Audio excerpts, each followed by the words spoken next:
Louvado seja nosso Senhor Jesus Cristo, para sempre seja louvado. Amados irmãos, hoje já estamos na segunda-feira da 8ª semana após Pentecostes. Festejamos no nosso calendário a festa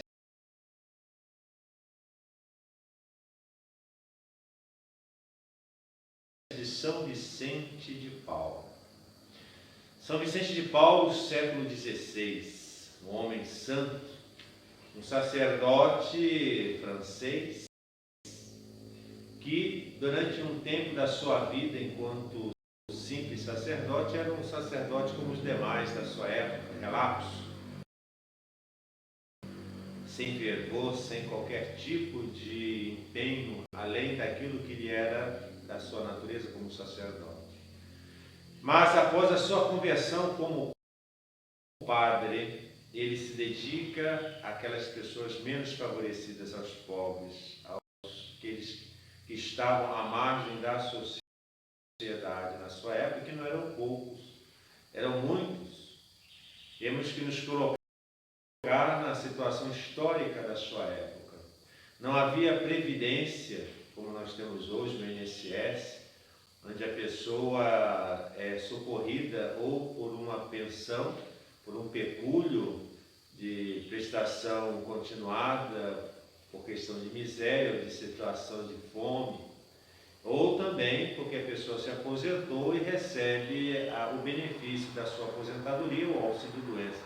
Hoje a sociedade evoluiu muito em relação à previdência privada, ou a previdência pública, no caso. Mas, naquela época, século XVI a XVII, período em que viveu o nosso santo homem, São Vicente, não existia nada disso. Cada um por si, Deus por todos. Quem era rico, vivia bem. Tinha seus empregados, tinha seus servos, tinha os seus agregados, e na sua sociedade, no âmbito familiar, da sua casa, da sua propriedade, ele protegia os seus. Então, quem estivesse sob a guarda de um senhor feudal ou de um grande nobre não passava fome, na verdade, né? E a pessoa ali tinha os seus benefícios, moradia, plantava, vivia à sombra de um poderoso qualquer.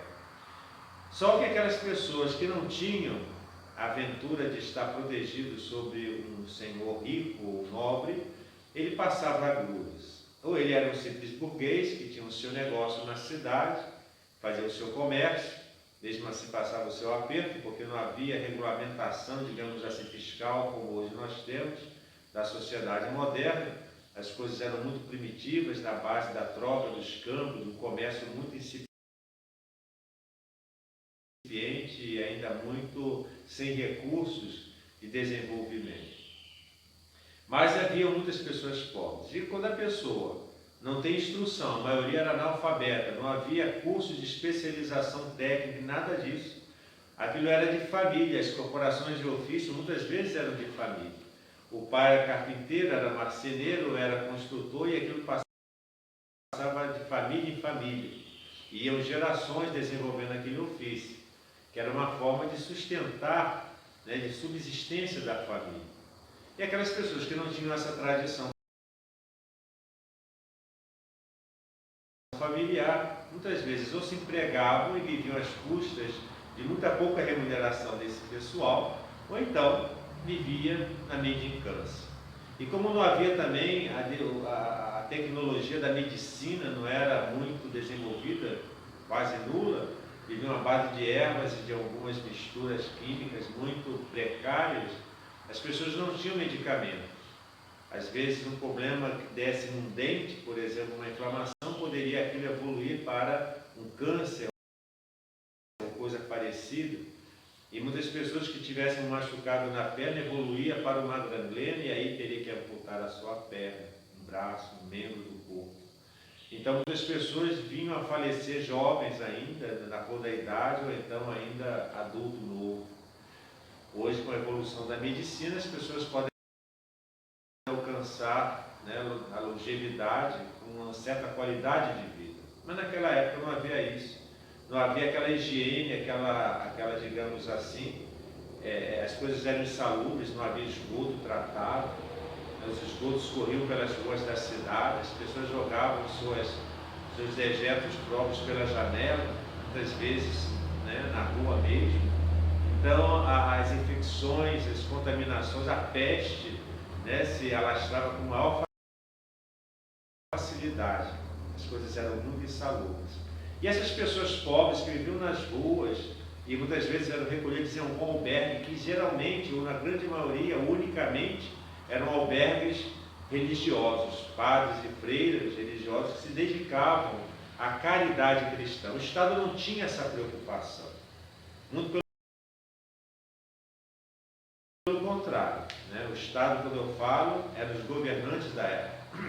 Eles não tinham nenhum interesse em acolher as pessoas, muito pelo contrário, queriam ver essas pessoas distantes daqueles povoados, daquelas aldeias, daquelas cidades. Mas a caridade cristã sempre falou alto, sempre esteve presente na Igreja Católica, que durante todo o decurso da história atendeu as pessoas pobres e desfavorecidas. E até hoje é assim, né? Depois de um certo tempo, com a evolução histórica, o Estado assume em alguma coisa a atividade da previdência e da caridade pública, ou do assistência pública. Mas sempre a igreja foi a vanguarda, a ponta, sempre a igreja foi a salvação das pessoas mais pobres e necessitadas. E São Vicente foi um que se preocupou com isso. Existiam, né, entidades católicas bem anteriores a ele, como os padres hospitalares, tinham os padres escolapos, existiam várias fundações e congregações, ordens religiosas que se dedicavam aos pobres, como os próprios franciscanos também.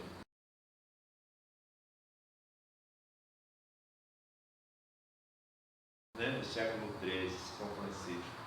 Mas São Vicente foi um homem que se dedicou especificamente a organizar todo um sistema de assistência aos pobres. E nós temos hoje aí, onde ainda resta a atuação dos vicentinos.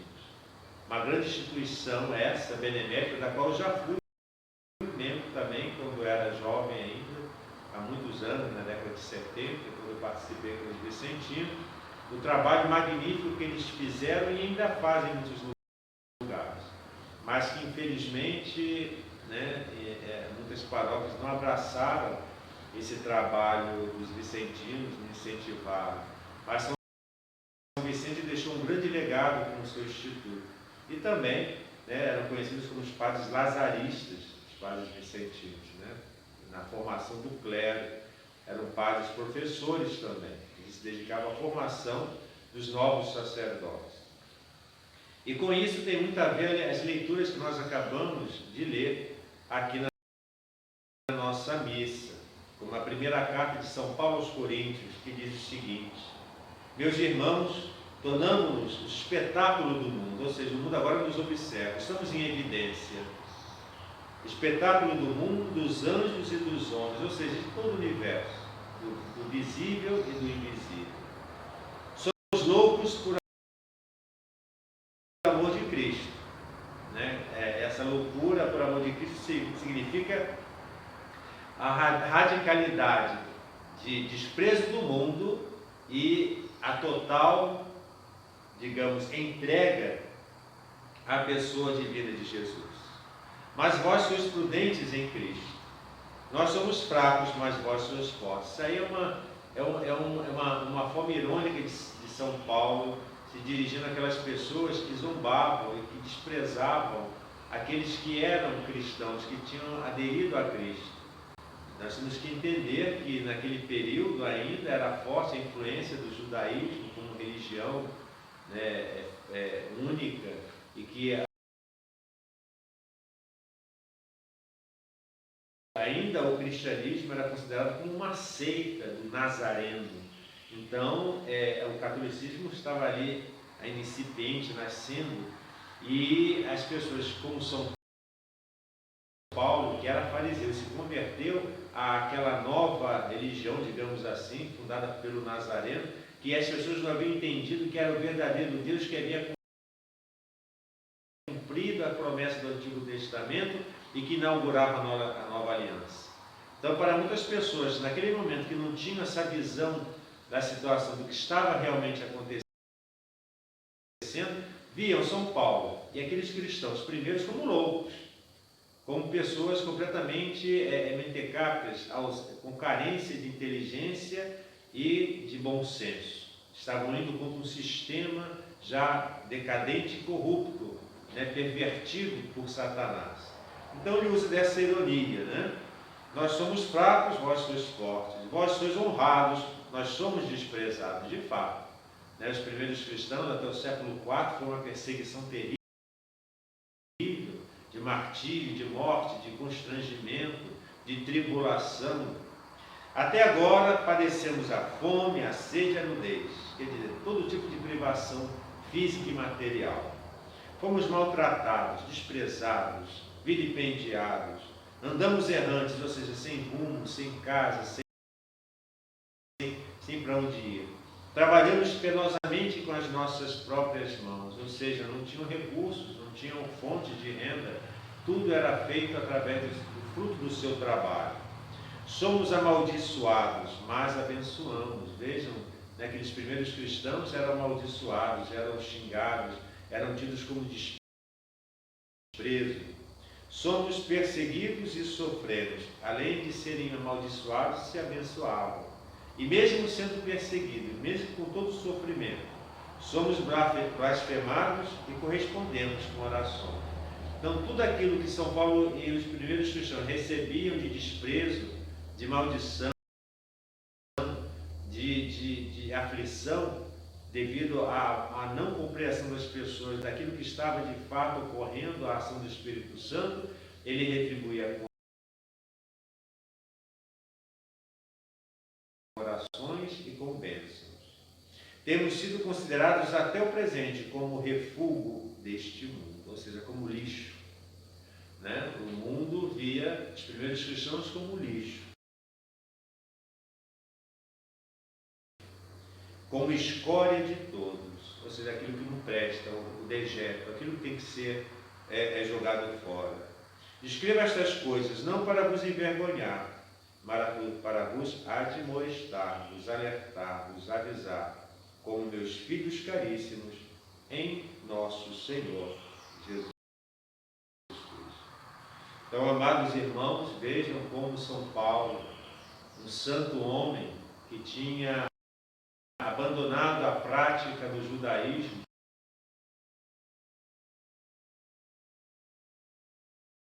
a qual ele tinha considerado como esterco, uma expressão forte que até hoje levanta a ira dos judeus contra a figura de Paulo, que foi o discípulo de Gamaliel, grande Gamaliel na época, um grande instrutor, um grande judeu. E São Paulo, ele abandonando toda aquela tradição farisaica, veja bem, ele abandona a tradição farisaica, ele não abandona a tradição da Torá, da lei de Moisés, na sua essência, que é a preparação de Cristo. Ele abandona aqueles penduricários que foram criados pelos judeus, com as suas interpretações, que hoje ela culminou e surgiu no Talmud, que nada tem a ver com a antiga Torá dos judeus. Mas isso é outro assunto que não vou aqui abordar. Mas São Paulo, ele considera tudo aquilo como esterco, porque o que ele veio anunciar é o Cristo e o Cristo crucificado. E a leitura de Lucas, hoje, capítulo 10, versículos de 1 a 9, diz o seguinte: naquele tempo escolheu Jesus ainda 72 discípulos e mandou-os 2 a 2 diante dele a todas as cidades e lugares onde devia ir, dizendo-lhes: a messe é grande, mas os operários são poucos. Pedi, pois, ao Senhor da messe que mande mais operários para a messe. Esse evangelho, há poucos dias atrás, eu fiz um comentário. Jesus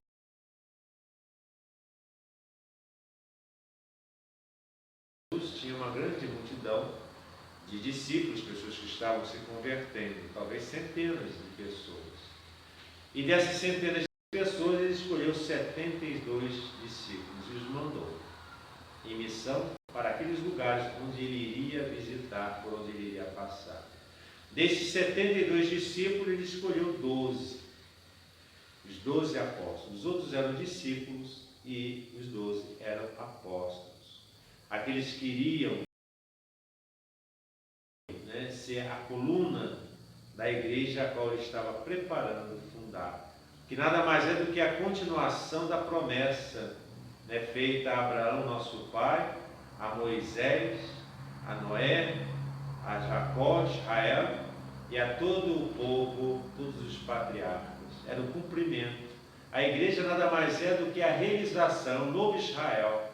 O Israel antigo era a prefiguração da igreja, que é o novo Israel. Esse Israel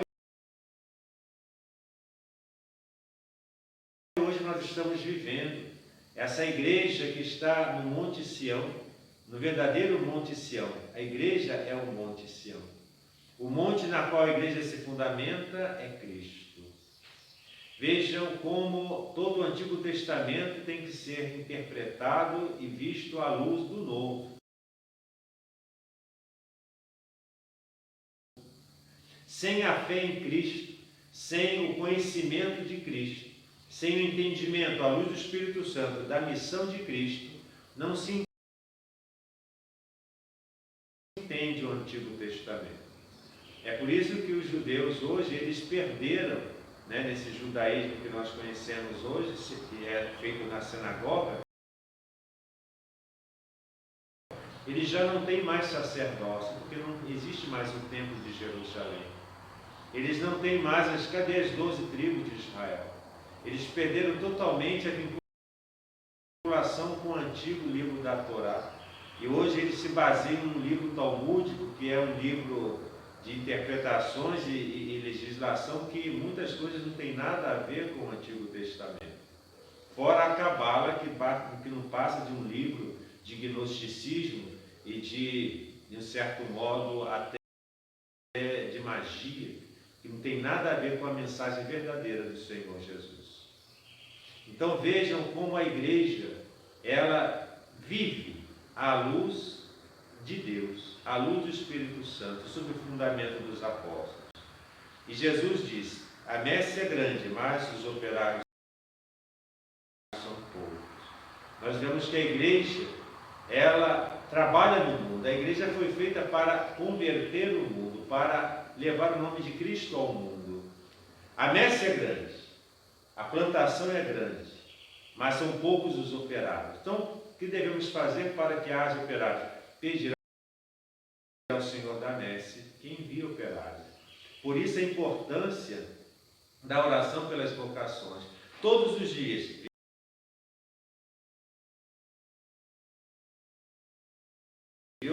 Nosso querido aqui, irmão Renan Tarcísio, a partir de hoje, nós vamos rezar sempre para que o Senhor da messe envie operários. Que o nosso instituto seja a fonte, o meio onde possam surgir novos operários para a messe. Hoje, mais do que nunca, onde a igreja é atacada por dentro, onde ela é corroída por dentro, onde ela estão tentando destruir a igreja por dentro. Podem tentar, mas jamais conseguirão. Nós seguiremos firmes, abraçados à tradição da igreja. Nós seguiremos firme a fé, lex orante, lex credente, omnia seculorum, de todos os séculos. Essa é a verdadeira fé da igreja, a fé que tem o seu fundamento nos apóstolos, na sucessão verdadeira da doutrina católica dos 12 apóstolos, e que vem se desenrolando em toda a igreja, através da liturgia confirmada em Trento, e até hoje vivenciada e santificada, e que santifica e salva muitos daqueles que dela se aproximam. Então nós vamos manter a messe sendo servida por verdadeiros sacerdotes. Continua Jesus: eis que vos envio como cordeiros para o meio dos lobos. Vejam, imaginemos uma alcateia, ou seja, um grupo grande de lobos. Imaginemos ovelhinhas inocentes, inofensivas se aproximando da alcateia feroz. Né? Jesus está fazendo isso conosco. Nos está enviando em meio aos lobos, como ovelhas. E qual o resultado disso? Vocês já vão concluir. Né? Não leveis bolsa, nem saco, nem saudeis ninguém pelo caminho. Ou seja, devemos estar livres dos bens materiais. Nada de bens materiais. Tudo que vier será somente para o necessário para a evangelização. Em qualquer caso onde entrardes, dizei em primeiro lugar, paz a esta casa. Que paz é essa? É a paz de Cristo, é a paz da verdade, é a paz da luz. Se aí houver um filho da paz, a vossa paz repousará sobre ele. Ou seja, a alegria da acolhida em receber os anunciadores da paz. Agora, se não houver, voltará para vós a paz. Então, às vezes nós vamos em certos lugares, certas cidades, certas casas, e as pessoas não querem receber a paz. Elas já estão compactuadas com a mentira, com o ódio, já estão compactuadas com Satanás. E quando elas nos veem, a primeira atitude delas é repulso e desprezo. E a paz que nós devemos levar para as pessoas, de que anunciamos essa paz que nos é devolvida. Permanecei na mesma casa e comei e bebei o que houver nessa casa, pois o operário merece o seu salário. O que significa isso? Para onde nós formos, onde nós vivemos neste mundo, nós devemos nos contentar com o que Deus nos dá. Por exemplo, esse lugar aqui, esse convento simples, humilde, pobre, né? Nós recebemos em situação precária, quase que destruída, totalmente abandonada, que nós estamos ainda reformando, que é a casa que o Senhor nos deu para a sua missão. Né? Então nós vamos viver aqui, trabalhar aqui, e na simplicidade, na frugalidade, na austeridade deste ambiente, nós iremos viver a mensagem do Senhor e trabalhar para o seu reino, porque o empregado é digno do seu salário. Não transiteis de casa em casa, em qualquer casa em que entrardes, e vos receberem, comei o que vos derem, curai os enfermos que aí houver, e dizei-lhes, eis que se aproxima o reino de Deus. Então nós temos que curar os enfermos, podem ser considerados física e espiritualmente. Muitas vezes as pessoas estão enfermas fisicamente, mas a alma está pronta, a alma está sadia. E às vezes nós encontramos pessoas fisicamente com saúde, bem, e a alma está doente, quase que agonizando, enferma. Então, a enfermidade a que nós nos referimos aqui não é somente a enfermidade física, mas principalmente a enfermidade espiritual. E quantas pessoas que, além de estarem com a sua alma enferma, há aquelas ainda que sua alma já está morta, já virou um cadáver, porque não querem saber de Deus, já tomaram a sua decisão pelo mal, já se condenaram. Então vamos pedir a Deus que nos fortaleça, que nos dê luz e força, para que nós possamos, como operários da sua messe, participarmos intrepidamente, totalmente entregues, de maneira radical ao seu serviço, atendendo sempre às aspirações divinas, obedecendo a palavra de Deus e ao santo magistério da igreja, naquilo que é católico, naquilo que é verdadeiro, naquilo que faz parte da tradição da igreja. Nós não vamos nos ater nem à direita nem à esquerda, nós vamos nos ater ao alto. Nós vamos nos mirarmos em Cristo e seguirmos a sua orientação, mantendo sempre, procurando e buscando viver a vida em ação de graças e no estado de graça, buscando a santidade, a nossa santificação e principalmente a glória de Deus, para que em tudo seja Deus glorificado. Louvado seja nosso Senhor Jesus Cristo, para sempre seja louvado.